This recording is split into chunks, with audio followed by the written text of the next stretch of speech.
واصل أشبال الأطلس كتابة التاريخ في ملاعب الشيلي بعدما قدموا واحدة من أجمل مبارياتهم في مونديال الشباب تحت 20 سنة، وحققوا فوزا ثمينا على كوريا الجنوبية بنتيجة 2-1 ليضمنوا بطاقة العبور إلى ربع نهائي كأس العالم عن جدارة واستحقاق.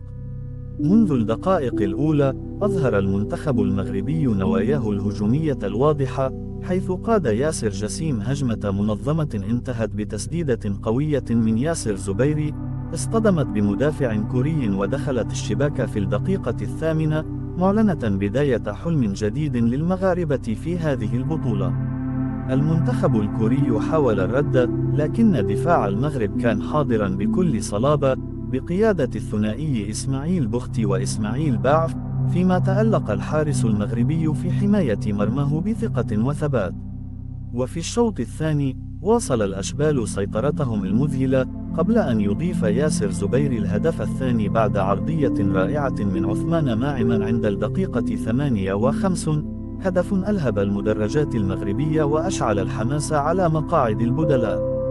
ورغم تقليص كوريا الجنوبية للفارق من ركلة جزاء في الدقائق الأخيرة، فإن عزيمة المغاربة وإصرارهم على الفوز كان أقوى من كل شيء، ليعلن الحكم عن نهاية اللقاء بانتصار تاريخي جديد يضاف إلى سجل كرة القدم المغربية.